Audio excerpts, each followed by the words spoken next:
thewellnesscouch.com, streaming wellness into your lives. This is Up for a Chat with Cyndi O'Meara, Carren Smith, and Kim Morrison. Here we are, up for a chat about the hottest topics that are important to you, inspiring you to awaken the change within. I'm Carren Smith. I'm Kim Morrison. And I'm Cyndi O'Meara. And we want to welcome somebody extra special to the podcast today. Now, it's a bit of a surprise. I'm going to keep it a little bit secret squirrel for a second. I don't know where I'm going with this. Everybody's looking at me. Let's see if you can guess. Yeah, good idea. I'm smart. Wait till you get to know me. I mean, I'm hilarious and I'm very clever. Wait. They would have read the intro to what the podcast was. That says I'm hilarious? No. Who's here? Who's here with us? Oh, bugger. No, what we could do is say it's one of Australia's that just ruins everything. best bloggers. We don't have to put her name. Yeah, we want to know. All right, keep going. Oh, well then, don't put her name on there. Just make it a little bit of a surprise until now when I reveal it. Okay, go for it. Because sometimes I don't read the intro. No? Of other people's podcasts, and I just listen. I know who I'm listening to, which is us three. Go on, play. Back to the podcast. Okay, so she's incredibly photogenic. She's got this beautiful blonde hair, eyes that can light up a room the minute she smiles. She has just produced a book. Marilyn Monroe. Oh, you are so close. Oh, good. Okay. You are so close. Okay. Oh, and she's rubbing her boobs right now. Sorry. Go on. No, her book's coming out and it'll be out in 3 weeks. And the title of the book is Unlock Your Style. Now, that may just very well give it away. She's one of Australia's biggest, best and most highly sought-after bloggers. Companies lavish her with their products in the hope and pray that she will try them out. In desperation, they send her their products just so that they can get a space on her blog or on her website. And best of all, she's besties with us. We know her. Yeah, I know. I get to say I know her. I think it's awfully exciting. We might even do some celebrity name dropping. Ready? Yep. Nikki Parkinson. Welcome to the show. Nikki Parkinson. Well, I think that's it. We're done. Our job is done. Our job is done. Awesome. Go read the blog. Yep. Go we read don't the need blog. to say anything else. No. Read the blog. Thank you. You deserve that, love. You. You've worked your little freckle off and you've created such an amazing empire. Just in the time that I've known you, and I know that Kim and Cyndi have known you before I met you, but just in the time that I've known you, you've made this incredible empire, this amazing life for yourself and also for your family. So on today's podcast, we really want to explore what it's like to have a family, a young family, and to have an amazing idea or an inspiration to create something and then bring that to life while you're still the kingpin in the family. Like you're still looking after the children, you're still doing the parenting duties, you've still got to make breakfast, lunch and dinners, all of that sort of stuff. And, your husband's been travelling too, so you've been kind of, it's tough. That's tough on anybody. So we really want to know about how you've managed to make it all come together and how you keep it together. Because now, looking at you, your success just continues to escalate every time I see you. Every time I see you, you're just at a whole other level. How do you manage to keep all of that together? So that's what I'm after today in this podcast. Mm-hmm. What about you girls? You girls after anything? I want to know the history. How did it all start? Why did you start doing it? What prompted you to start? Who mentored you? Was there any mentors? Was there a spark in your brain that just happened one day and you went, I'm going to blog? Because that's what Jo Whitten said yesterday. She just went, I'm going to start blogging. And now she's got about 140,000 on Facebook and she's got a huge blog. And do you know Jo? Yeah. Yeah, through social media channels, Yeah. definitely.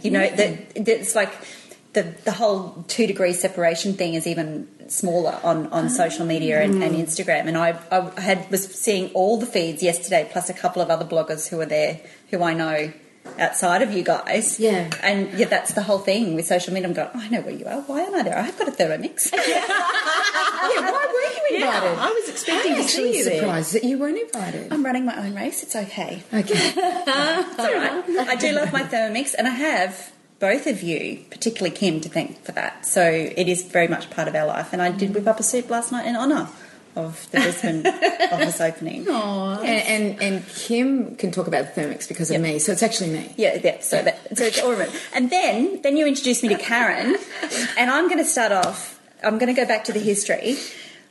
It's been 6 years since I started styling you, and I was a journalist before that. And I would say it's just over 4 years ago. I did my first course with Carren, speaker's course that I got more than speaking. I think it's 4. Really? Yeah. I think it's 4. They all start to blur. Yeah, they all start to blur. You had your first one in October. Yeah, and then what? The second one. That was in the March. That was in the March 2007, and that was in Brisbane. And you came with Min. No, it was later than because 2008 I started the business. Anyway, dates. Sometime behind. 4 or 5 years. I did Carren's incredible course, which I don't have to, sell to you, but anyone out there, just do it. So true. So true, because I'd already been speaking. I'd heard from you guys that it was more than speaking. And every time something fun happens in my little business life, I'll send Carren a little message and go, it's because of you. She goes, no, it's you. And I go, no, that weekend you shifted something major helped me shift something major within myself so that I could be very much a late bloomer at this whole game of life, really. Not just business, just everything, just enjoying life. And from that moment on, if I tracked it, it's all goes back to that weekend. And that was, I'm going to let her cry, are we? It was life-changing. And I do tell everybody who is kind of at that point, there's big self-belief stuff. And, it comes up all the time. I don't think it ever disappears. I've just got more tools to deal with it these days, and I owe a lot of that to Carren. So did you do her speaker training or just the 2-day course to start with, and then I did masterclass and a sales one day of a sales one as well. So just really beneficial. Yeah.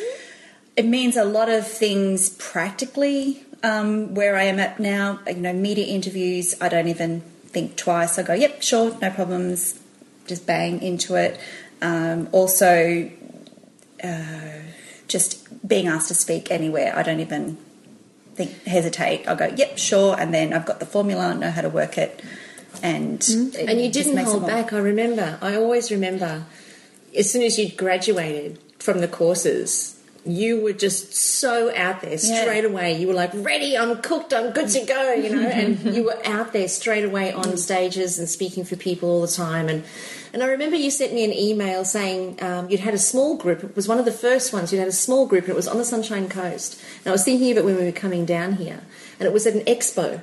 Yeah. And I remember you sending me a message saying it was really good. Everybody loved it. I think I can do it differently or better next time. But I loved doing it. It was just awesome. This is what I'm meant to do. Yeah, it was just brilliant. And then as time went on, I got very, very clear as to who my ideal person was that was going to come through my programs. And from that day to this, you're still the avatar. It's very much, if anybody says who's the ideal person, I say, well, the name's Nikki, and she's got 3 kids. Yeah.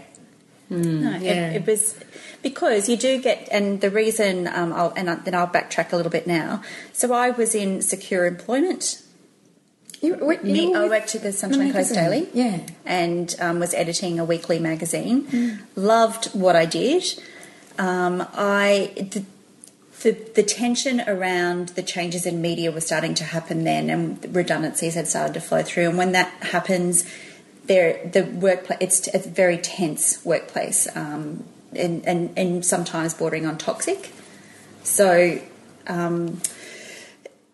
I kind of just had a now or never moment. I had a little tanty on the couch, tears. My husband's gone, so what do you want to do? And I said, I want to work in fashion. He's gone, what do you want to do on the Sunshine Coast? I want to work in fashion. And I probably did stamp my feet. And I didn't know how that looked, but I knew that I had to make a decision to leave. And I had long service leave accrued, so that was kind of like my little buffer. And at the start, I had no idea how to run a business. And in a way, I'm kind of glad because the opportunities that have arisen since then that weren't even possibly on the table at that time when I started. They couldn't have been on a business plan because no one was in Australia was making a living out of a blog. No. I accidentally ended up with a blog because the guy who did my first website for my styling business, which is what I left journalism to start, he created my website on a blogging platform. So that meant that I always had that WordPress blogging platform that I could put up content. I didn't want to be going back to a developer all the time to put things in. So that kind of happened accidentally. Wow. And was the best accidental business decision that I didn't make. I love it. And it was about a year or so into it. I was mentored at the Sunshine Coast Business Women's Network have a mentoring program, which is where I met the beautiful Min Swan. And I was mentored at the time by a woman who is very kind of up there with internet marketing, or was. I think she still works in it. And she opened my eyes to the fact that I actually already had quite a few people visiting my site. Like I didn't even know what a stat was, a statistic. And then opened up my mind to earning money off those visitors. Not so much in the way the model that I have now, but I think that was that opening up to that possibility that kind of saw me focus more on the content that was on my site, my blog, and in doing so and in getting involved early on Twitter and places like that, I actually networked and found that there were bloggers out there in Australia writing things, writing fun things, writing inspirational things, informational things. And there was a community, and I quickly found that community, and it sort of has grown from there, and so has blogging in Australia has grown from there massively. There wasn't anyone really in Australia that I kind of looked to. The closest would be Mia Friedman at Mamma Mia. I remember being on holidays one January, and it was just before she'd really switched to a full website with lots of different writers. It was still, prior to that, it was mostly her content. And we're only talking maybe 5.5 years ago, something like that. And that kind of went, oh, so she's doing that. That's a possibility. And just a few things like that. I wouldn't say they were mentors, but kind of like I went, oh, well, that is possible. Yeah. There were lights for you to follow. Lights to follow. Yeah. Not that that's my model that I'm chasing, but it was kind of like, well, what's possibility? People are making money off publishing online. What year did you win Blogger of the Year? That was 2011. So you'd been going for how long before you won a major award? 3 years, 2008 to 2008. That's 3 years. 3 years. Yeah, not really good at maths. So. Just under 3 years. Because that seemed to really launch you. It from did. There. So when you are working, and you guys conquer this very well as well, when you're working from a regional base, or even now Queensland, you're kind of missing the networking that happens in Sydney and Melbourne. So, winning something like that, it was a very credible industry award based on writing, propelled me to a more national profile. So even though I knew a lot of people around Southeast Queensland, that exposure that came from the media related to that, and just the kudos that those awards have, certainly did help propel that a little bit further. And that, brings in more readers. And then the model started to evolve where, the readership was big enough that advertisers and sponsors were interested in being involved. Because just like advertisers and sponsors want to be in magazines or newspapers or on TV or radio advertisements, they want to be where the readers are. Yeah. So what's a typical day for you? Do you like getting up, blogging? I know I see a photo of you. Does that happen every day? Can you just give me a typical day in your life at the moment? Because I'd be really... We won't talk about school holidays. No. But a normal day, so 2 of my children are now at university, so they kind of fend for themselves most of the time, except during holidays they're around. But I have a 9-year-old who needs me to feed him and get him to school and get him to after-school activities. So it kind of, the day is structured around that. And I think, you know, one of my motivating factors for going into business for myself and having it a home-based business was being more flexible around the entire family at that point, but now mainly Flynn, was that I try and concentrate the bulk of my work and meetings and things between school hours. I'll probably come back on the computer at 8 o'clock at night, and even if he's got nothing on after school, he's happy to come and do homework in the office with me while I'm still writing away, answering emails. So once I've got him to school and done the post office box run, I'm usually back here, and I would first answer any comments on the social media posts and the blog that I've put up this morning, and then I'll get stuck into clearing the inbox and creating the content for the next day. I really don't work more than that ahead. In an ideal world, I might. I think it's the old journo in me. I like the current. If I'm going away, I have worked ahead and I have done things like that.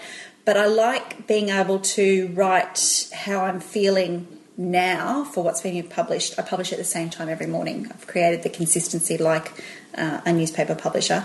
And I think that's just how I prefer to write, like what's in my head now, framed around the content that I'm going to present to on the blog. So it's always advice-driven content, but there's a personal aspect to it, and that's what makes a blog as opposed to a website.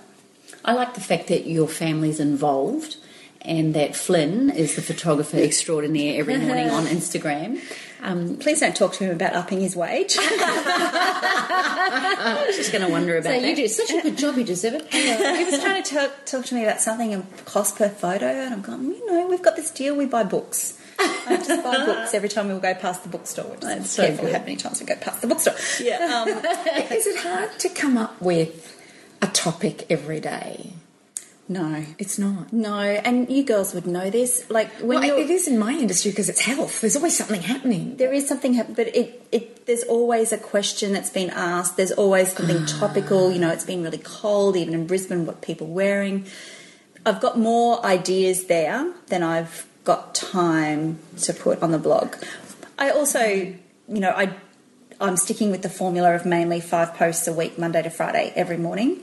I did experiment with more posts, and including weekends, and it really didn't make any difference to my traffic, but it made a big difference to me personally, time-wise and energy-wise. So when I kind of realised that I didn't need to go to that extreme to keep building my readership, and the readership's sitting at about 130,000 uniques. It's close to 140,000 uniques a month. That's at the amazing. moment. So, and 80% Australian audience. So it's a real in to the Australian market, which is what my agent sells to. So that's really working for me.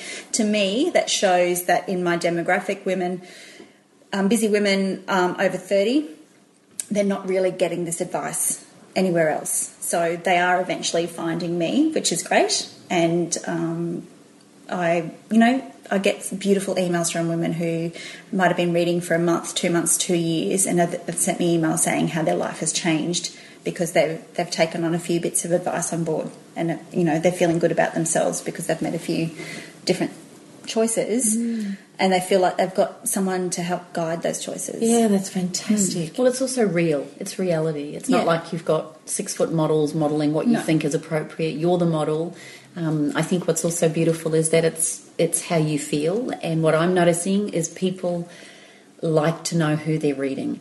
They like to know that you're not some make-believe, unrealistic, unidealistic person that they'll never become. Yeah. That I think part of blogging is actually the inspiration of, well, you can do it, I can do it. Maybe I could. Yeah. And I think the way I so love Offspring. And every time I go into your blog, Thursday morning, waiting for your blog about what she was wearing, Asha Kitty, because I just love her. So I want to meet her. But I have no idea. I'm with you, Carren. I'm with you. I'm like going, I think should I say something or not say something? Yeah. I thought, no, it's going on too long now. I don't know what Okay. Yeah, I don't know. There are two camps. There are the obsessive and I have no idea camps. And we're the oh no idea camp. Bring the obsessives on. Every Thursday is massive on the blog at the moment. it? So I do feel a lot of pressure on the Wednesday to get that right for the Thursday. Oh, gee. But, sorry. So off track. Ashley Kelly is just beautiful. Who is she? She's the main actress on She plays Nina. Offspring. Is she plays the blonde? Nina. Yeah. And she's just adorable. The show is very well written. It's very clever, and it's my little outlet on a Wednesday night. It's my one little show that I just am absorbed in. And I always wake up Thursday morning and read Nikki's post because I am looking at what Ashley Kelly's wearing, and every time she wears something I want. But I don't necessarily I'm want gonna to have go. to watch. Oh, she's stunning. Just for the she's clothes. so our kind or of can I dresser. just read the blog? Just read the blog. No, I'll do that. You don't have to watch the show, but it is addictive. But what I love about you is that you make what seems an impossibility of being a TV star or looking like that into reality and what's going to work for me. Yeah. And I think that is your gift. You said you're a writer first and foremost. I think that's an amazing gift because I don't know what that's like. But that, to me, I don't write the way Nikki does. Nikki's very clever. Look, I write from the heart. I'm not putting myself down. But what I'm saying is, what I've noticed with what's made her so successful, if I can say my observation, her discipline. With that journalistic background, she knows deadlines, whereas I go deadline, schmedline. and the main newsletter comes out in June. Is that what you're talking We've been about? talking about that for so long. You keep on her about that. Look at me. Can I? This might be a good tip for everybody. Yes. So I worked in a newspaper. Apart from when I was doing the weekly magazine, the deadlines were daily. You didn't leave the office until those stories were written because they were coming in the paper. Then they were getting produced in the paper that night, delivered that next morning. So I created the habit for my readers, which then forces a deadline on myself. So every day, my posts publish at 5 o'clock every morning, and I haven't missed one. I missed one when we moved. I just got so exhausted. I popped up something on Facebook the night before, and they all went, "Well, I'm glad you told us because we would have been really worried." So you do set up that expectation for your readers, but that is how you build readers as well, because people love that consistency, that familiarity. They know they can get their iPad out in the morning when they're having their coffee or their cup of tea or their breakfast, and they can log on and see that there's something new there. They're not sort of, does it pop it up 11 o'clock, 2 o'clock in the afternoon? But it's only because I've created it that way, and other people have got different ways that other bloggers, I know some of them blog as soon as they've dropped the kids off to school. So it's still going up around the same time, but they're not scheduling ahead. I will schedule the day before and have it to publish at the same time.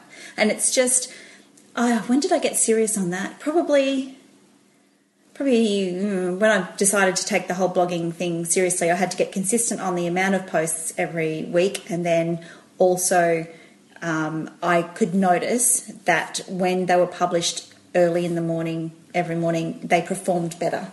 Because how have we always consumed our media? In the morning, always in the morning. Yeah. And now it's on phones and tablets.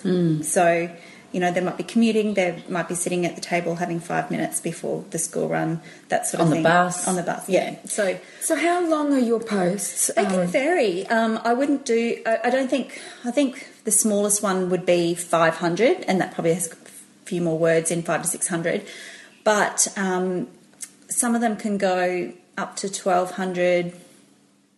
It would really have to be broken down at that point. I wrote one for Pro Blogger, which is a how-to blogging site that's world famous, but Darren's based in Melbourne, and it was about blogging and how to earn income from blogging, and it went out to 2,000, and I apologised to the person I sent to. She said, "No, that's good." And on that particular site, because it's really informative and breaking down, and not so much the visual, which a lot of my stuff is visual, it would work. For me, it really depends on the post. Sort of something we got taught in journalism was write what it's worth. Yes, we usually had a spot to write it to, but there was no use stretching something out that could be said like this at the same time. Wow, that's interesting. Thank you, Cyndi. The timer dome. There's a duck in the room. I've never even heard it before. I love it. I'm so sorry. That was hysterical. We're timing. We always time our even though we never go to time. Like Nikki does hers at 5 a.m. I'm looking under the table for the duck. So just back to that discipline of it. I just want to ask you a couple of things for those of our listeners that are interested in social media. Yep. You have become a bit of a social media diva in the sense that you do know how to market online, and there's a lot of our listeners that are stay-at-home mums or dads. A lot of them are looking to build a business. I think one of your keys, and correct me if I'm wrong, is you do go across many platforms, and one of your key features I notice is you answer and interrelate with people. So it's not like you post something and then let it sit there. You actually post, and you've taught me, and I reply to every comment that's ever on any one of my platforms. Is that important, do you think? Yeah, I think so. So first one would be consistency. So consistency, if you've got a blog, consistency on your social media. So if you're short on time, I would concentrate that consistency on early morning and evening because that's when most people are on their mobile devices. You know, you're going to get throughout the day people who are working on their computers all the time, but if you're wanting a good return on investment for your time, start with those and get consistent on being available for half an hour or something on those times. Post at the same time too. So I have my blog post goes up every morning, but it also goes up on Facebook at the same time with the link to it. So a lot of people, Facebook is the biggest referrer of traffic to my blog, even though Facebook is a whole lot more difficult to get into people's news feeds. It's still what is bringing traffic to my blog. So I am across a lot of platforms, but I also concentrate my time where my audience and potential audience most hangs out, so that you're not spreading yourself too thin, that you're actually concentrating on those social media networks that are actually going to work for you. Nikki, And what? Sorry. I was going to say, Nikki, tell us about Twitter. We're all That's when it comes to Twitter. Would you like me to say that you could leave it alone? Oh, really? Yes. Because Really? Back in the day, Please say back in 2009, apparently that's when I joined Twitter. It was great. It was a lovely little cocktail party. Not many people. Great place to network and meet other people who are around Australia, and definitely helped for a national business. It's very noisy now. Noisy in that there's so many people on it, and it's just like this broadcast. It used to be more of a conversation, and I'm guilty. I do the broadcast. I still would tweet about my post a few times a day, my blog post. Where Twitter has its strongest place now is if you're running an event. Hashtag the event and get people involved. Tweeting about the event. That's what I said to Cyndi the other day. I noticed how brilliant Twitter was when I was at a sports conference down in Melbourne, and I thought, I'll play the hashtag Twitter game, and we were all having conversations at the event, and then if the speaker said something amazing, I would quote that quote and go, that was interesting, and then a whole lot of people at the event would go, oh, I felt the same way, and all of a sudden I'm having this conversation with all these people at this event, and then other people were coming on going, oh, I wish I was there. And I thought, what a great thing to do to create that interest. So what that does is that hashtag brings down the noise. The whole of Twitter's out there, blah, blah, blah, blah, like that. But people, if they're following a hashtag, have that set up in a search. Yeah. So they're missing out on an event, but they don't need to miss out. So we've got the Pro Blogger Conference coming up in a few weeks. Next month, end of August. And if you didn't get a ticket to go and you want to learn things from blogging, you could follow along that hashtag all weekend or the 2 days of the conference and pick up so much information from obviously this is the best case scenario because everyone there is on social media, but everyone is sharing using the hashtag, and you could sit there following that feed and you'll soon pick up who the most inspirational speakers are, because they're the ones getting the most retweets, they're the ones who are getting talked about the most, and that's when it comes into your own. So so many people, yourself, all do events, Yeah. and hashtag that event from the start, that you're getting these people at your event to market you beyond the people who are in the room. So those people outside are going, oh, damn it, I should have booked for that. I'm definitely going to the next one. Hashtag awaken the change within. And the hashtags now work on Facebook as well. So people can follow along And a hashtag and Facebook and Instagram. But I think for an event and the fast pace, so even the Business Chicks ones we've been to, they encourage you to use the hashtag. And it was great. You know, you just follow along, and also you find other people are in the room that you want to talk to because they're on the Twitter feed for that hashtag. So that's where I think it comes into its own. So be on it, but that's when you're going to get most of the conversation factor. The rest of it's got so noisy. So what is the places to be at the moment in social media? Definitely Facebook. You've just got to keep plugging away. It's hard. Be consistent. Talk to your audience. You know, created a place on your professional Facebook page, your business Facebook page, that people want to come and hang out. So, you know, sharing interesting content. Photos still work really well with me, and they might have a link back to my blog, but that visual kind of still works. Instagram is great. Not as much. You can't really track what's coming back to your platform where you're blogging or selling something, but it... So my audience is mainly female. I would say most women are visual. Yeah. Most of the population is visual, but I'd say women in particular.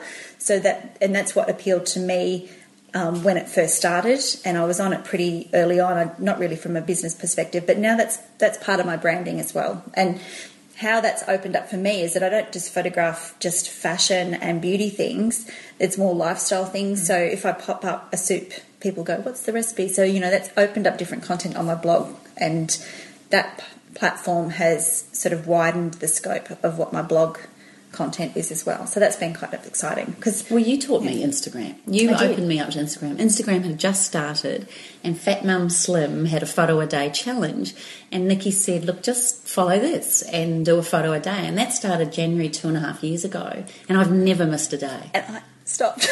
I'm back like that. Because this amazing woman, Chantel's one of the best bloggers. On something. Yes, there you go. And that's like a deadline. Have you got her app? Yeah, love so her she's now developed her app to support her photo challenge, which is played by millions over the world. Like you just don't know what is going to be that thing that is going to take off. And I remember talking to her the second month, and I've gone, Chantel, there's 100,000 people playing along. Like, that's nothing now. But she was just blown away. Like, it was just incredible. And now her app is really supporting that. And you know why I'm back on? Because it prompts me what the prompt is. It comes up on my phone. I love it. It's just such a... You know why I love it?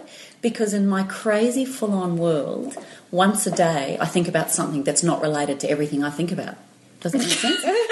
Where's my mind? Where's my mind? Never mind. But it like today's, you know, like, well, say a theme was first. And all day I'll be thinking, well, I get into bed at night and I think tomorrow's theme is first. So all day I'm looking for first. Not going crazy with it, but I might see the number one. And I go, oh... And I'll take that photo, and and then Nikki, who's like a stylist, come with it. I mean, I was just taking snaps, but it can, because of the filters and all that, it's actually fun, and it makes you step out of what you're normally doing. And I think you're right, the visual side of it, it's taught me a lot. I mean, my brother said to me at the end of last year, start posting every day your workouts that you do. And I went, no one will want to know about my workouts because they're between 2 minutes and 15 minutes long. And he said, no, you should. People will want to follow it. And I thought, I'll try it for January. So every day I posted a 2 to 15 minute workout on Instagram, linked to Facebook, and let it go. And then I did it every day, probably for 3 months, and I thought, I was getting likes and I was getting things like that. And so I missed a day. I thought, I don't know what made me do it. I might have gone for a walk, but I didn't put it up. And I had all these personal messages. Where's your workout of the day? What happened today? Are you well? Are you okay? See, consistency, and then you missed. Actually, it's really interesting. It's really interesting. I took a couple of weeks off Facebook, and I had my office doing it, and it was a lot of marketing that was happening on my Facebook, and I was watching my the interactivity in the Facebook just disappearing. It does. And so then I said, look, I need to get back into it. So I had stopped that busy time and I was able to get back into it. So I posted something and I might have gotten 12 likes, 13 likes. And I went, oh no, 2-3 weeks away and they've all left you. They've all gone. It's not coming up in their feed. Yeah. Because if the likes and the interaction slows down, Facebook's algorithm removes that from the feed. So it's kind of like this chicken and egg ugly situation. Yeah, it is. But I had one, so I consistently stayed with it. Yeah. And about 10 days later, I did one, had 500 shares, 700 likes, and 158,000 people reached. So, you're right. Like, you have to... You can't stop. Yeah. You just... Otherwise, you lose favour and nobody wants you anymore and you feel really terrible. But it's the other way around. It's the other way around when we're following people. And if I don't get their feeds and I don't find out what they're doing, I actually get disappointed. So I don't know why it's not the same. But then I'll go to them. Because if I'm following Perlmutter or Jack Cruz or something, and I haven't seen them for a while, I'll actually go to their site. And go, why haven't I seen you? And then I'll look, and what they've done is that they've taken away for a week and then come back, and of course they're not in my feed. So, okay, here's a hot tip. Okay. If, say you've got 5 people's pages that you just can't miss. Yeah. So you go to where it's like on the page, the like button on that page. Click that and it'll show up an option, get notifications. Oh, I do. And you click that. Yeah. So whenever they post to the page, you'll get a notification about it. So it means that, there's ones that I don't want to miss a notification and I'm not relying on the newsfeed to bring it in. And it's actually a good thing to tell your followers to do. If you don't want to miss anything, even do a little graphic of a screenshot and showing where to do it. And because... That's a big complaint about Facebook. Facebook does the algorithm because they're wanting people to pay to be in the feed and that sort of thing. But they're also annoying the readers of Facebook who just actually they liked a page for a reason. Yeah. They haven't just randomly clicked the like button most of the time. So that is a really good thing to say to your likers to do that, and that way they're not missing anything. You go to their page, to their click on the like, and it'll come up with a few different options, and you click get notifications. Get notifications are great. It's a very good thing to do. And the other thing with your content, you're just talking about a lot of the marketing stuff. I think it's all very well to you are wanting to sell something, what it is, and you girls do this very well. You're offering information, you're giving people information, and the selling kind of comes on the back of that. And I think that's what a lot of pages I see aren't successful. They're kind of just essentially asking for money all the time, but not really giving anything. You taught me that very early on. I remember you came to my house and you created a booklet that said "Unleash Your Inner Geek." And Nikki set up TweetDeck. You set up TweetDeck on my computer. And you also showed me how to use the back end of my website because I didn't have a clue. Can we just have a giggle about back ends? What's this about? The whole term back end. Yeah, it's like a rear end. That's a bit, it's a bit like a freckle, Yeah, gotcha. Yeah. But could you help me get into my back end? Yeah, that's sure. Look, I'm a bit tight though at the moment, isn't it? Yeah, I'm stuck in my back end. She's been doing her rods. So very important. Yeah, very important. Very and important. Content, I think I learnt from you. Content is everything. Yeah, people want content. They want information, and if they're your people, they'll follow your thread. Yeah. It's fabulous. And then when you're ready to sell something, they're engaged. Yeah, exactly. So that's the key. Nikki, we're talking a little bit here now for those of our listeners that are definitely social media buffs and things like that. I want to go back to you personally again. What do you think is the key to being able to manage a home, a family, a husband, a business, speaking? Like, what would you say is your... Can we leave the husband bit out? Because you don't manage him? If anyone's got the secret to that...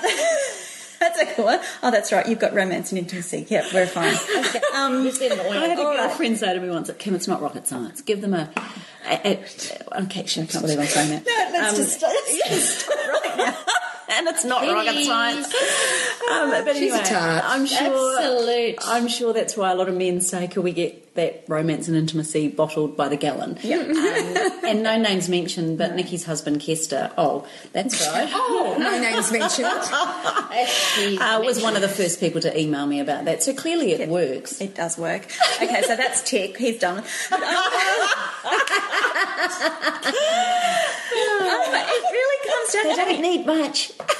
I've learnt so much from you girls. It really does. And I guess this, Kim, we worked together for 5 months or something. Nearly a year. Oh, yeah, something like that. Anyway, you've been in my life for a long time and you've been very influential, and through that, Cyndi and that sort of thing. Prioritising who you are and your health. Like, I don't think... that learning plus doing Carren's course, which I was like, it's okay to be me. I'm okay to be me. I'm okay to play big. That was the best analogy that I ever took out from your talk, was that why be up in the stands when you can be on the field. It was really good. And everyone's sense of what big is. Just explain that, Carren. Yeah, sorry. Just interrupt. Yeah. She's got a mouthful. I'll explain. Did you have a little bit of brownie that we got from that nice little vegan place? I did, because you were talking about Nikki and health. I thought, oh, beauty, I can eat. So you're the mind health. Okay. You can come back. I'll do this. I'll do the... so what I've learnt from... You gave me permission in your book, like Chocolate for Women, and all the talks and everything that I was privy to hearing, that if we don't prioritise ourselves, no one's going to prioritise us for us. And life is busy. No one has a monopoly on that. That just is what it is. So you've got to take the time that you have and best use it to support yourself so that you can keep up with the busy. And it doesn't matter what your business is. It doesn't matter whether you've got kids. It doesn't matter how big your family is. If you don't look after yourself first, then the rest of it's not going to happen. So it's not any great secret, and there's no fast fix to it. And so last year, it's not even a year, maybe it's coming close, that I had the contract for the book. So in a very short amount of time, I had to write the book, coordinate the photo shoot, been through all the design process back and forth, and now it's onto the marketing side of things. But there was a period there of 8 weeks that I knew was going to be intense. That was writing the book while keeping up my blog business and family and husbands and all of that. Husbands. I like how she said husbands. husband. She's got a few.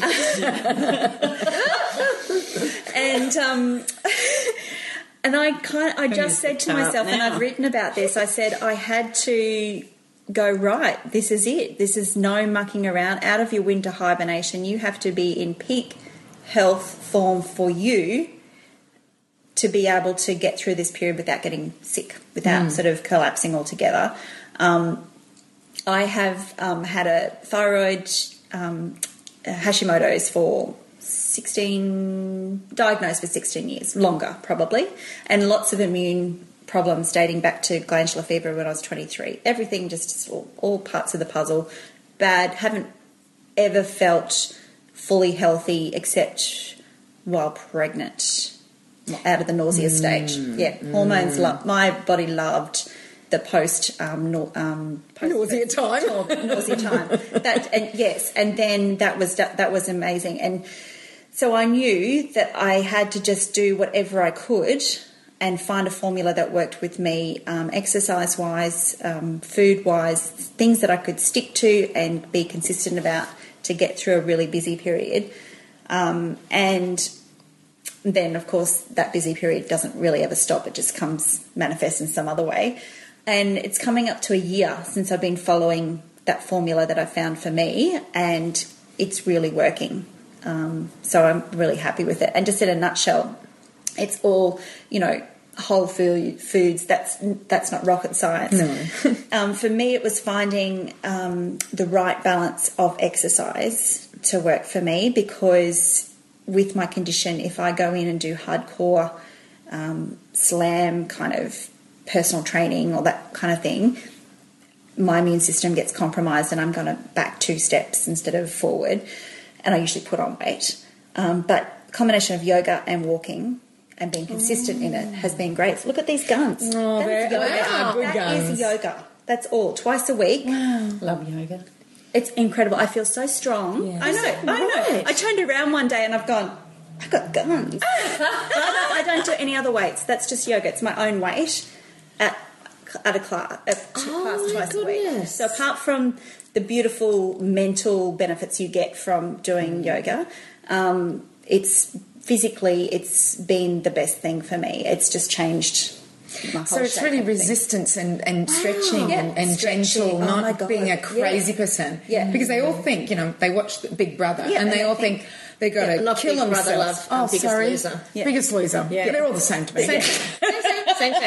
Same, but different. Yeah. Yeah, sorry, that one. And you watch them and it's like they're killing them with their exercise. And here you are saying, that doesn't work for me, but this is what does work for me. And the I fact that- think for other people, it is the full on cut. Like I know my husband, that's his preferred. That go for a run, and you're very much that way too, Kim. I know you balance it out a bit, but I think it's finding out what best suits your body, and there isn't a one size fits all, but there is a way to find a formula that fits for you. And I think that's just a bit of trial and error. And I think I was lucky enough to do the trial and error where I had some pretty intense personal training, and I got sick. I got so sick every 2 weeks, and it was kind of like the wake up call I needed to go, this isn't the thing that I need right now, and it's not working for my body.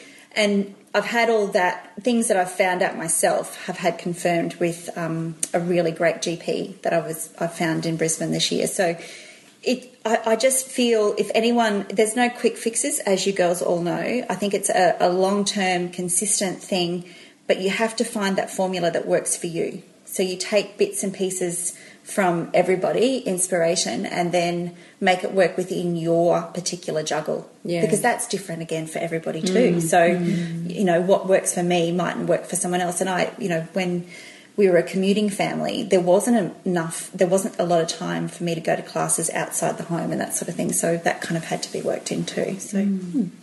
And food-wise, have you, you said whole foods, but have you gone off meat? Are you vegan? Are you raw? Okay. Are you gluten-free? Okay, I'm wineful. No, champagneful. I had advice about gluten and my autoimmune condition. I think 4 years ago. I think it's 4 years since I noticed the difference in 3 weeks of dropping it. We don't want to have toilet talk, but let's just say things were normal finally. Yeah. And now, I think I'm particularly sensitive to it now because I don't have it, so I can have a reaction the other way now, but definitely don't have the inflammation that I had from it. And I do have periods where I don't drink at all because it is the other thing. I just am very selfish and refuse to completely give it up. Champagne actually is okay for me, and red wine. Most red wines seem to be okay. White wine is probably something I should avoid. I can tell. I just have a very different reaction to drinking the same 2 glasses of white wine to 2 glasses of red wine. So. Once again, I think that's individual, and other people would say to me, well, "Why don't you just give it all together?" And I'm going, I just like my. Well, there's Like a I do. social side Yeah. to it as well. It's not like you're sitting here on your own with a bottle of wine. It's usually socially. Vodka in my bottle. Actually, now that you mention it, I was that's trying really to protect wild and to hear. defend. And the other thing I did start from last year was the 5-2 fasting diet. So that's pretty much what I do every week. Is I have 2 days where I have pretty much like a HCG protocol day. That's about Phase 2. I have a late breakfast and an early dinner that add up to about 500. I do that twice a week, and I just work out what days best suit on any given week, how that fits in, so I don't miss out anything socially. And I think that's been a key to keeping on with it, because I've never felt like I've Deprived myself. But what I have noticed is, and I'd read about it, and you guys are way more knowledgeable on it. It is supposed to really even out your insulin levels. You have less, and take away sugar cravings I would say it has. Like it. So explain it to me. So it's 5 days of eating normally. Yes, and then 2 days you have 500 calories. You choose your 2 days. It's 5 days eating, 2 days fasting, they call it. Yeah. But it's 500 calories. Yeah, So it's not nothing. So you can still have a green smoothie if you wanted to. Yeah, you can have whatever you want. And the idea is add that up to there's a 500. big gap between your dinner the night before Yeah. to when you first eat, and then there's another gap, and then there's a gap from that dinner. It kind Gives of your system a break. Okay. I actually start to crave it. Wow. Especially if I've had an indulgent holiday or weekend away. I hang out for that Monday where your digestive system just gets to relax. I like the sound of that. What Do you is- know my mum, without any of this yeah, knowledge, exactly. knowing, every Monday she would have a fruit and veggie day. Yeah. And that's all she would eat. My grandma used to do that as Yeah. well. She, every once a week, Fruit and she'd veggie either day. have nothing or she'd Yep. have fruit and veg for the day.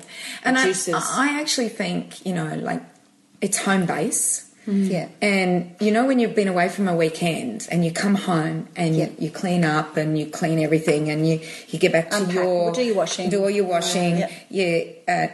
and you know what works for you, and you're eating the foods that make you feel good. You're in the home that makes you feel good and safe. You're doing your yoga and your regime. Whereas when you're not in that, you're not at home base. So you come back to home base every single week to make sure that, because home base is so important for everybody. It's where I don't have a home base. find your home base. It works beautifully. I'm going to copy yours. I want guns like yours. Go to yoga twice a week. And I'm going to, because I've always feel my thought yoga thighs. was a bit wishy-washy.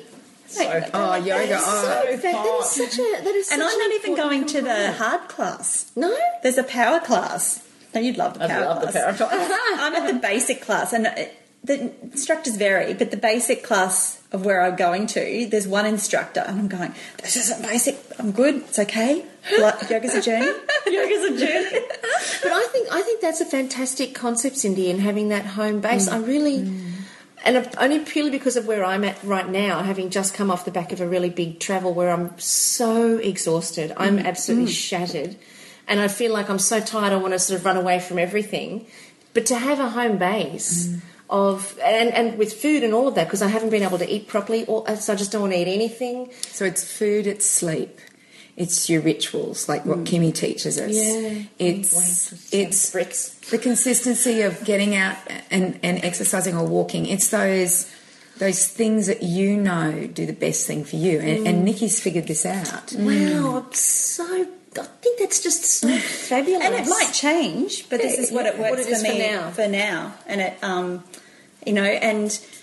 and whenever I've written about this, because I've written a few health updates, and this is what happens when you blog about a certain topic. People want to know about other things, which is why your workout of the day is a great thing.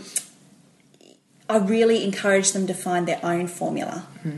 To take the information that's out there and play and experiment, and don't expect a quick fix. And the other thing I did, and this isn't a motivator that would work for everyone, but I don't use scales anymore. I go on how I feel. Nice. So I'm taking, for me and my condition, where I can put on 3 kilos in a day, 2 days for no rhyme or reason. Sometimes there is a reason for it. Well, it's inflammation. Yeah, it's inflammation. So my mood was getting determined by a number instead of how I actually felt. Other people can work with it quite easily. I go on how I feel inside and how my clothes are feeling. So, and how now it's how strong I feel too. So. And there's actually a term for what you're doing, and it's called biohacking. Oh, Yeah. really? Yeah, it's called biohacking. So biohacking is where you have the knowledge, you've gone out and you've sought the knowledge, and there's a vegan over there or a paleo here, or there's this here, or whatever it is that's working for you, the exercise. And so you biohack, you figure out what's right for your body in the way of food, in the way of exercise, in the way of the scales or not the scales. Like for Kimmy, it's a daily thing that you Every get on morning. the scales. Every morning, the same time. Yeah. I hop on the scales, and it consistent. Yeah, I am consistent in many areas. Areas I'm very good. Others not. But But before I hop on the scales, I ask myself how I feel and guess what the number would be, just so that I get an idea of what. Now, I'm not doing it for weight loss, weight gain. I'm not doing it for that. I like to know the foods I've eaten if they've had an inflammatory response with me. Yeah. And I know if I've had a couple of glasses of maybe alcohol of some sort, then I can pretty much guarantee I'll be 200 to 300 grams heavier the next day. If I've eaten after 8 o'clock at night, I can be 300 to 500 grams heavier the next day. Again, there's nothing wrong with it. I'm just interested in what my biology does at certain times. And I feel really good going to bed with a light tummy. I feel really good. I might feel hungry, but in fact what I'm learning for me is going to bed hungry, I wake up with more energy. And I think we overeat. I think we eat because we think it's breakfast, lunch and dinner, whereas I'm happy to miss a meal. I'm happy to not have breakfast till 11 o'clock in the morning. So essentially you're probably already doing this concept already, and that's what I've found because I've done it for a long time now, that I definitely don't need the 3 meals. I don't need snacks. You know, it just that's disappeared. So when you say you can eat whatever you like on the other days, you actually find that you're eating a whole lot less anyway, because you really aren't missing it. You're eating what you need more than what you think you have to. I think I posted something on Facebook this last week because I've had some epiphanies around emotional eating. And what I also figured out was that for myself, and I've got a whole heap of people who responded, in that I said, I've just figured out that I eat out of habit, but I also eat to avoid being hungry rather than eating because I'm hungry. So I'll get up in the morning and I know that I've got a busy day, so I'll have breakfast, but I am so not hungry. But I'll have breakfast, I'll have a smoothie or I'll have whatever I'm having, and then I'll know it's coming up to 1 or 2 o'clock and I'll think, okay, I'm going to be in a meeting for the rest of the day, so let me eat something now. So then I grab something then, and then I have dinner. But by the time dinner rolls around, I am never, ever hungry for dinner. Ever. I do not remember the last time I was ever hungry for dinner. And eating dinner, I always feel like it's a chore because I'm not hungry for it. But I think, I better do it. And it struck me when I was in London, I thought, I'm eating to avoid being hungry rather than eating when I'm hungry. So the last week, when I discovered that, I thought, okay, I'm not going to do that. I'm just going to be aware of how I'm feeling. And I haven't had breakfast before 11. Except for this morning, because I knew that we were going to be out all day, and I was very aware that I was drinking my smoothie knowing that I was not hungry for it. You need to get hangry. Have you heard that term? Yeah, the hangry. Hangry? Is my husband gets hangry. Oh, so does mine. Seriously. Angry because you're hungry? Yes, hangry. You're hangry and hungry His metabolism works like this. We went on a big walk last Sunday morning. I said, let's just, we'll walk and we'll go to brunch afterwards. Waiting for brunch to be served, and I'm just going, oh yeah, this is good. Black coffee. He was just like hangry with settling in. Really, I can't imagine him like that. But his metabolism is just give me food. Ridiculously.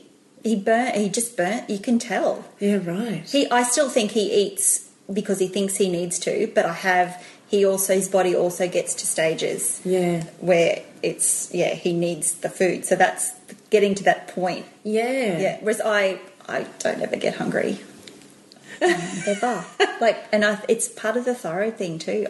My metabolism is just so ridiculous, and I think that's why this has been very easy for me to do. Yeah. So we're probably coming to a close, but what I want to ask you is what would your advice be to the people that listen to Up for a Chat that are thinking about starting their own business? What are some of the key things that you think are important in order to create, maintain, and then do what I call success in your business? Okay. What do you think is the key? Okay, so number one is prioritise yourself. Whatever you're doing, you've got to make sure you look after yourself the best way you can. Number two, I would say just do it. Yeah. Everyone else would say plan. Make up a strategy. Make up a strategy. I think people can get lost in the planning and the strategy. Like, if you've got an idea, why don't you just run with it? What's the worst that can happen? Especially if it's a whole different thing if you're getting funding and investors and that sort of thing. But if you're building something from scratch while you've still got an income coming in from somewhere else, or and everyone here has done the same, haven't they? Yeah, exactly. Same. So you're allow yourself to experiment. be in that, and I did that accidentally. And that, you know, there will be failures and there will be stressful times, but there will also be wins, and you'll go, well, that's a formula that works, and you eventually create that plan. So I think, because one step leads you to another, leads you to another if you're in the game playing, but if you're not, then you can't know. Get a great group of chicks around you who are doing similar things, and you guys are included in that. But the women that I met when I went into business for myself, who were all doing similar sorts of things, that just defies all the stereotypes out there of bitchiness within women in business and everything. Everyone champions and supports each other and lifts each other up and celebrates their successes and that sort of thing. And that, you can't get that at a business conference. You know, that is something that is there all the time. And, you know, for the bad times and the good times, that you've got like this little support. I'm thinking, visualising a trampoline net underneath you, like they're one of those circus nets. They're there and they're going to bounce you up, and they're also, you know, when you fall down and that sort of thing. So I think that's important. Definitely, you have to be on social media. Don't think that you can start a business these days and not be involved. Don't be scared of it. Just get on it. Just do it. The beauty about doing anything electronically is you can easily delete it. You can go, well, that wasn't a success, was it? Let's just not forget. Let's not pretend that didn't happen. And we all make mistakes. And we all make mistakes. And then when something goes really well, you go, whoa, look at that, and see how you can massage that and keep it going. I'm a big believer in building organic audiences, followings, people who want to be associated with you, are highly engaged with you, so therefore you can sell to them whatever that product is. Do you think, you know, we've talked about Instagram and Facebook and everything like that. Do you think that podcasting is as part of that? Yes. I think it's finding where your talents are, and if you guys, it's a group talent, and how you can broadcast that, because, you know, YouTube, there's people killing it on YouTube as well. The podcasting, people accessing media in so many different ways these days. So I think choose something that feels really comfortable for you and isn't too hard to put together. You know, the moment you try and the way you guys do it in a cemetery or wherever. Let me rephrase it. The way you guys record your podcast, not do it. Do you know, it's easy for you. Yes, it probably wasn't when you started, but you aren't in a fancy posh studio. No. But imagine if you had all those. It's like my everyday style photos every day. If it wasn't just my son taking my photo as we're running out the door, if it was this complicated professional photographer, hair, makeup, it just wouldn't happen. It defeats the purpose of what it is. It's just like what I'm wearing for the day. And I think if you can match the thing that's easy for you to produce, that you enjoy as your vehicle for delivering your message, then that's going to attract the right people. Because you can sustain it as well. Yeah, you can sustain it because it's easy. So for me, writing is the easiest. I do a bit of YouTube. I probably need to do more, but that's by and by. And it will come, probably. It will come, and if it'll come at the right time. And the blog obviously has been a big vehicle for me. So I think it's finding that vehicle that you really enjoy, and that it's easy for you to do, and you haven't got a stumbling block on costs of making it happen. So I just want you to give a plug to a few of our favourite bloggers. Yes. Because I follow a number of your bloggers in the Remarkables group, and I love them. I love them all. I feel like I know them. I feel like they're my best friends. So one of my favourite is Woog's World. Yes. Mrs. Woog is just the funniest, naughtiest, straight-shooting mum you will ever meet, and she's got she's got two sons, but one of them is a ballet dancer, and she owns it and doesn't knock it, and she is so funny and swears at times, but just says it how it is. I love her. Yes. So she was my first blogger I met on Twitter. And then we met a few months later, and we've been really good friends since, and our families have holidayed together. It's kind of So she's Australian? Yeah, she's in Sydney. Oh. She's so cool. And like if you try and say it to people, just my friend I met on the internet. They go, I'm going to stay with her, and been there before. Get dressed. So she's just funny. She's hilarious. She writes like a comedian. And she, how I was talking about consistency, her consistency is that as she's getting the kids for schools, she writes a personal blog, so the narrative's just forming in her head, and she just offloads it once she's dropped them at school, or they've walked to school. And she winds people up, and she loves a calls rant. it. Loves a rant, loves a laugh, and she runs a really good. Actually, if you're wanting some Facebook engagement tips, have a look at how she runs her Mrs. Woog at Woog's World Facebook page. Yeah. She has great engagement on there. It's very good. Is it WOOG? Yes, Woog's World. Husband's name is Mr. Woog, Hungarian. Oh. And then my other good friend Beth from Baby Mac. Yeah, I love her. She's in Croatia at the moment, so I don't really like her. Yeah, but have you seen her photos on Instagram? I know. She is such a tart. I'm lying in my bed, shivering under the doona, and looking at these sunny pictures in Croatia, and I'm going, she's a tart, but she's a beautiful tart, as they all are. She's from Southern Highlands in New South Wales, so south of Sydney, and gorgeous. She'd need to go to Croatia to be bloody cold there. This is her winter. Right. And what's her background was she worked in the finance industry, and they did a tree change, her and her husband, and I think they had both children at that stage, both little girls, and they're still, her eldest is 7 and other daughter's 4. So he is like a video producer, so they both have these home-based business, and her blog's grown into a business. It was just like about the tree change and motherhood and that sort of thing, but she's grown her audience as well, and she loves interiors and cooking and but in a kind of funky kind of way, edgy kind of way. So taking something that would have been an old-fashioned 50s kind of, worrying about your tablescaping for a dinner party, and she just makes it like, we really need to do that, don't we? She is. She's gorgeous. She's great. She's really good. Hair Romance, Christina, if you're wanting beautiful tips on how to do your hair at home with braids and everything, she's so successful. She's written, published quite a number of ebooks that have sold all around the world.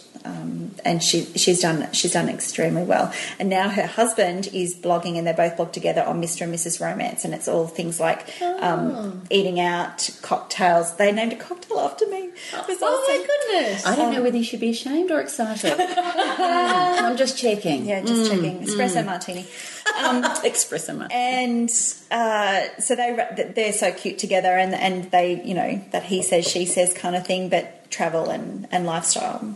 Who else? Oh, they're all what good. About I've just gone blank. Hang on. Sarah, Beach Cottage. Sarah, love Beach Cottage. So if you love beachy kind of interiors her and pictures, and she does cooking as well. Her photography is incredible. How does she do that? That's not an Instagram filter. No. That's some of the ones she'll say that these are all taken on my iPhone. Yeah. But this is the thing, when you start something like blogging or podcasting or anything, you're actually building up a skill as you go. And so for some of the bloggers, and Beth's the same, Baby Mac, they've had photography lessons, but then it's practice after that. You've had your lessons, and they've got the big cameras and everything. And I love that there are so many ways to bring your creativity out in this online space. Yeah. Oh, and what are your favourite health podcasts that you follow? Oh, not podcasts, sorry. Up for a chat. Oh, well, I didn't mean podcasts, actually. I was talking about websites. Are there people... Okay. Yes. And cooking and things like that. Are there lifestyle things that you like to follow? Yes. Do you have time for that? Yes, I do. A little bit less than what I used to. Do you know what? I'll probably see things like this in Instagram. So Joe's Quirky Cooking, that'll pop up in the Instagram feed, and you'll see a picture of the recipe, and then you can go to her blog and find it. And I know, because she does a lot of Thermomix stuff, but that's a good thing. So a lot of the food ones I probably follow through, and lifestyle ones through Instagram, rather than daily visits to their blog space. But I think it doesn't take long on Instagram to find those people, because you'll see someone tagged in Jo's post, or go to her Instagram and see who she's following, and you can find. That's what I do. So sometimes I'll go onto someone's page and I'll go, who are your followers? Yeah.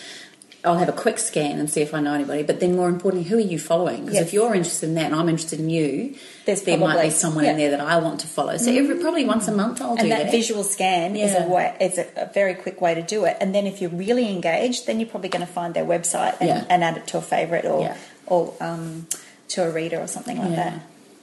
Well, I think that you're extraordinary. You helped me launch Like Chocolate for Women. You were the media person for Fleur and I when we launched, and we got on the cover of magazines. We had time to make you strip off chocolate. You did. I do remember that. Yes, you did. Yes, and we got covered in Belgian chocolate, much to lots of people's enlightenment. So it was actually chocolate, not brown paint. No, it was chocolate. It was chocolate. Much to people's enlightenment. I like that. Fabulous. But I feel like where we worked together was a transition from you leaving journalism into the bigger and brighter parts of what Nikki Parkinson is about. And I just want to thank you on our podcast. I probably would have given up around that time because we went through a really tough time financially and stuff then, and I really didn't know if we could do it. And you were the one that kept saying, don't give up, you've got a great message here. And when you were saying before about being each other's champions, I mean, you know, I said to you, I want to do a book launch, and you went, cool, let's do it, let's go for it. And most people were saying, no, people don't go out on the Sunshine Coast. We had 260 people at our book launch. You guys were speaking at it, and it was an amazing, incredible event. And I think what I've learned from you is never say die. Keep going, live the dream, and don't stop believing that you could make money from it. And I think, you know, for many of our listeners, you have great ideas, but you can't ever get past the hurdle of turning it into something financial. Because for a while there, I'll be honest, Like Chocolate for Women was a 10-year hobby. It was actually fun, but we never made any money from it, really. And it wasn't until I stepped it up probably a good year and a bit ago that it's actually become a fruitful empire. And for that, I've also learnt from you, keep going. Jeez, I'm going to need those words back at me in the next few weeks.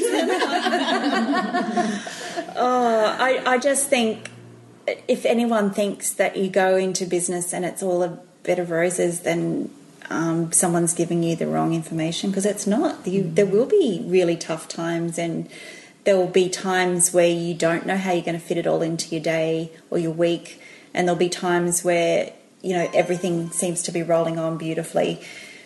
You just have to jump on board. And I think if you're doing something that you really love and you believe in the message, then the rest of it will follow. It mightn't follow as consistently as you would like sometimes, but it will. And I think honesty, I think, you know, people expect you not to be perfect, or they want you not to be perfect. Yeah. Cindy cooked me dinner a few weeks ago. Saw the photo. Oh, that was disgusting. Made a shocker of I could not believe what I was looking at on that photo. It's just saying that you just... And it went all through social media. That was a success. That was a success. That was hysterical. Her fanny fish dish was quite interesting. That's terrible. But what was funny about it is I only actually put it up there as a joke because I just thought the few people that might follow me would just get a kick out of it. What came back, though, was that people were so excited that Cyndi O'Meara had stuffed up. But we loved you for it. I noticed she's sitting there silent. She's pleading the fifth on that one. It wasn't me, I wasn't there, it never happened, and if I don't admit it, it never happened. It's all a lie. It was done with mirrors. It was done with mirrors. Oh, she has got me back with a beautiful salmon meal, I might add. But look, we didn't post that picture, did we? No, you didn't. You post the tragic one. You should see this beautiful table spread, and she did not post it. I forgot. I was in so the moment. I forgot. So. Oh, how beautiful. But seriously, I recommend you all follow Nikki on stylingyou.com.au and really follow her blog post and her tweets. From a business perspective, you also give a lot of advice around social media and things like that, which is fantastic. Is there anywhere that people can learn from you online, or is there anything? If you go to my About page, I've got a link to posts I've written about blogging. Nice. And how to do it. Awesome. And how to do it. And I think too, when Nikki's book comes out, because that's out. That's out. That's out now, isn't it? It's out now. Oh, it is. Yeah, it is. It's Unlock Your Style. So Should make be in sure all bookstores. all bookstores. Yes. Can we get that online as well? Will Yes. Amazon have that? Yes. So you can get the iPad and Kindle versions as well. Okay. On my homepage, there is a link that says buy here, Yeah. and it will show all the online bookstores that that have are stocking it. got it stocked, including a couple of international ones. So, Okay. yeah. So can I read the byline? It's every woman can look good and feel confident, and this is how. Unlock your style. It's nice. Yeah, it's lovely. We've been flicking through it, and yeah. we're very Congratulations. excited. Yeah, congratulations. Sensational and beautifully put together. Just a really nice, friendly read. You know what this does for me? This makes me think of a beautiful cup of gorgeous nut coffee with coconut milk in it, sitting curled up on my lounge in front of a heater, reading that book, developing my own personal formula. I think that's what we've gotten out of today's podcast the most out of all of this, is developing your own formula when it comes to your family, when it comes to your food, when it comes to your exercise, when it comes to your business. Find what works for you and just have the conviction to get out there and try it. Just do it. Don't sit around with your thumb up your bum. Just get out there and actually put it into practice and see what comes. And I think that's certainly the inspiration that I've taken out of this, Nikki. I know I've sat quite silent, but I've just been in awe because I'm really, I think you're just a wonderful creature, and I think you're an amazing inspiration for normal women, normal people. You're not trying to be something other than a normal woman who has created an extraordinary experience for herself and her family. And I think that just lights a fire for so many people who feel like they can't do that, and it makes it look like it's possible and it's doable. So thank you for being so open and so clear on everything, and your step by step and your instructions and your advice has been so profound. Thank you. Thank you, girls. Every one of you here is a complete inspiration to me. I have zapped little things from all of you over the years.